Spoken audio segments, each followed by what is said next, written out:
Ito po si Joe Light Trax 4, good for newborn, up to 4 years old, which is standard po niya. Pero we try and proven na po ito, and tested na po ito for our pamangkin po na 10 years old, 25 kilo, kayang-kaya pa po siya. And then, ang maganda pa po doon, easy to maneuver pa po. Okay? Kasi heavy duty po siya. Okay? So, hindi po lahat ng stroller is kakayanin po ng mga ganong age and then ganong weight po na easy to maneuver pa, madali pang imanubela. Okay? So, naihiga po ito. And then, compact folding po siya. So, ito po yung details po niya one by one. Ito po yung canopy niya. Wala po siyang faded, walang discoloration. Ito po extension canopy. Pwede nyo pasok sa loob pag di nyo gagamitin. Okay? So, ito yung peekaboo. Malaki yung peekaboo niya. Okay? So, kapag finold siya, ganyan lang. Okay? So, as you can see, sitting pad niya, malapad. Ayan. Malapad siya pag nakaupo. Okay? So, harness niya, 5 harness. Ayan. Meron din siyang pad sa harness niya. Okay? So, wala po siyang putol. Okay? So, front handle, okay na okay din po yung front handle niya. Ayan. With minimal scratch. Okay? So, ito po harness niya, di-adjust po ito pag newborn dito, pag toddler na, depende po sa laki ni baby, pwede yung adjust po dito yan, kaya may butas po siya. Okay? So, kapag nakahiga siya, ayan, malapad saka mahaba po. Okay? So, mas maganda po ito sa mga matatabang baby, medyo makatangkaran po, bagay na bagay po siya. Okay? So, natatanggal po itong front handle niya, click nyo po dito sa side, left and right. And then, atakin nyo lang po siya. Okay, kung sakaling nasisikipan na si baby, talagang medyo mataba talaga siya, pwede nyo tanggalin itong front handle.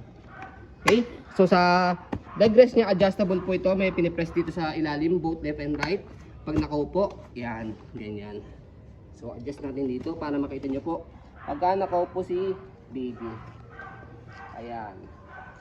Okay, ganyan siya. Ito yung pinaka footrest niya. So, footrest niya, may minimal scratch po. Sobrang minimal lang po siya. Pwede pa rin po sa maseselan. Okay, gulong okay na okay. Hindi siya pudpot as you can see. Okay, napakaganda pa ng gulong. Easy to maneuver, nag-swivel. Pag gusto niyo pong one way lang i-hel si baby, angat nyo lang po ito. Ayan. Okay. So, kaya dinisign po na malaki po yung gulong sa harapan compare sa mga normal stroller and then makapal. Okay, pati sa likod. Para pwede po sa mga matataba na mga baby. Para mas madali po siyang i-maneuver. And then, para sa mga rough road po. Ayan. And then body frame, napakaganda pa ng body frame nito. Black na black. Ayan. As you can see sa video.